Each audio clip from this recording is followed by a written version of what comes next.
Captain Midnight. This video is brought to you by Audible. So, I usually don't make videos on the same subject like twice in a row, and last week I had a good time covering an episode of Avatar, so I figured it'd be a little while before I touched on it again. Then, this Netflix news dropped. For those who might not know, Netflix is in the process of making a live-action series out of Avatar: The Last Airbender, an announcement met with a ton of cautious optimism a few years ago. We've heard basically nothing since, and now it seems like we know why. Things aren't going too well. The creators of the franchise announced on their blogs and social media that they would no longer be involved with the live-action adaptation going forward. And to be honest, this really caught me off guard. Sure, I've been critical of Netflix in the past, and by the past I mean like last month. But Mike and Bryan, on paper, seem like they would have a fantastic working relationship with the company. After all, it was Avatar coming to Netflix that caused the massive renewed boom in the show's popularity more than a decade after it ended. And one of the show's head writers, Aaron Ehasz, has found a great home for himself there, co-creating The Dragon Prince. But apparently, things just aren't working out so well on the live-action front. While Mike's statement is fairly diplomatic, Bryan was very upfront with what happened in an Instagram post, saying, "When Netflix brought me on board to run this series alongside Mike 2 years ago, they made a very public promise to support our vision. Unfortunately, there was no follow-through on that promise. The general handling of the project created what I felt was a negative and unsupportive environment. Like I said, at first glance, I thought that was really weird, but honestly, the more I thought about it, the more it did make sense to me.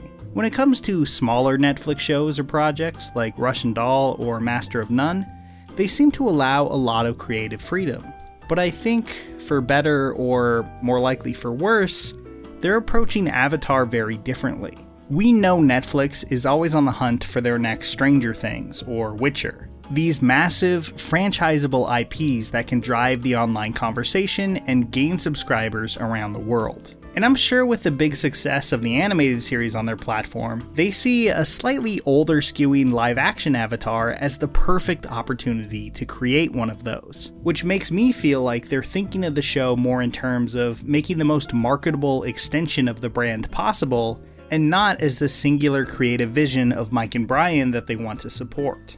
Basically, I think they view the brand as bigger than the creators, and since those two guys don't have much experience in live action work, they may not trust them with this major name, even though they, created it. I probably don't have to tell you that I think that's a mistake, but the announcement is extra rough since, of all the times it could have happened, it was right when The Legend of Korra was right about to drop on Netflix. Really bad timing that puts a huge damper on what should have been a big week for Avatar fans. Isn't that strange? Yeah. Guess so. Just stop doing that stuff around here. Netflix doesn't do public breakups with their showrunners too often, but the shows this has happened with, I think, are pretty telling. Look at Daredevil and especially Jessica Jones. Two other instances of Netflix showrunners leaving very high-profile shows. On the surface, those have very little in common with Avatar, but they do share one thing. Marvel and Avatar are both big brands, expected to be big mass audience hits. A live-action Avatar would not be a niche, inexpensive show like, one of my favorite Netflix shows, I Think You Should Leave with Tim Robinson, which clearly appeals to a smaller audience, but also costs a lot less to make. No, this is supposed to be a 4-quadrant hit, and possibly give Netflix their own Harry Potter or Star Wars, something they're on record as desperately wanting. And it will almost certainly cost a blockbuster movie amount of money to make. And once that much money and brand management gets involved, the creative voices behind these shows can kind of take a back seat.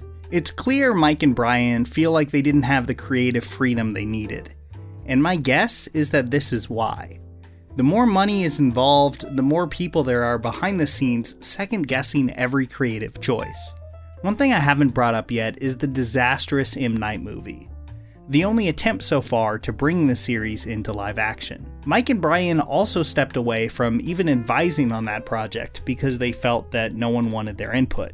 And not to cut its director too much slack, but it was also marred by a ton of studio interference. So does this mean that the Netflix version is doomed to repeat the same mistakes? As unhappy as I am with this announcement, I'd have to say no. If I had to guess, and keep in mind this is just a guess based only off my own opinions and what I know of Netflix and their development style, I would bet that this show, if it does end up happening, will be more just boringly competent, more mature in tone, maybe a little more nuanced in some places, but without a lot of the charm of the original. And it will just kind of blend together in an okay-ish mush that a lot of people will watch, but will totally fail to inspire the decade-plus fan love that the cartoon enjoys. Because here's the thing, at the end of the day, I don't think we really need this show. I was interested to see what it would be like when Mike and Bryan were on board, but even then, it didn't feel completely necessary. We already have the story of Aang, told in excellent fashion over the course of 61 fun and varied episodes. A live-action Avatar seems like it would mostly exist so that people who wouldn't be caught dead watching a cartoon could experience the story too. And that's just not that interesting to me. If this universe is to continue, I would be much more excited with another animated show about completely new characters, not just retreading the same story from a more adult perspective. I would also like to see Mike and Bryan explore a new animated universe. Imagine a sci-fi adventure show from them that's as good as Avatar was. I would be the first in line to check that out, even if it had no relationship to this show.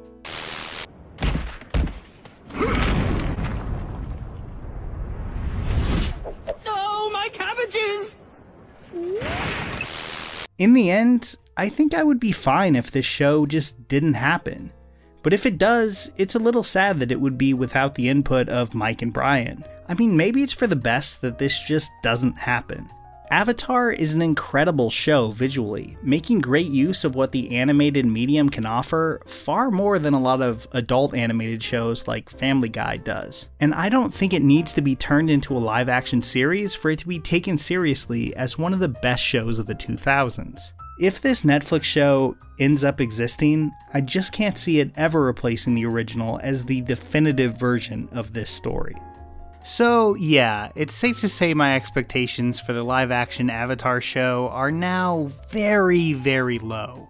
But thankfully, there's some new Avatar content the creators did sign off on. I just started listening to the brand new Avatar: The Last Airbender, The Rise of Kyoshi, and so far, I can't recommend it enough. It follows an Avatar 2 generations before Aang, and is a slightly darker take on the Avatar universe. It has nearly perfect user reviews on Audible, and the sequel is already available as an Audible exclusive.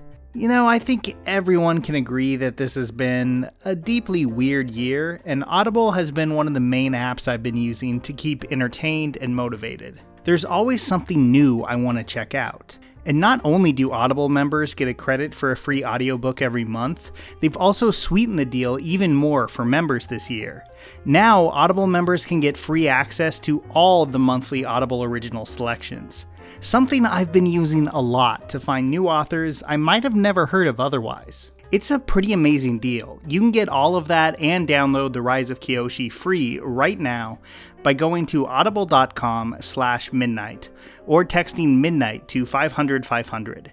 That's audible.com/midnight or text midnight to 500-500. A great new Avatar story is waiting for you. Here's a special tip for the fellas and girls who have not already joined Captain Midnight's new 1940 Flight Patrol. You'd better hurry up and join at once because there's a big adventure ahead. The thing to do now is to get started because we're going to have not only barrels of fun, but loads of free gifts and prizes too.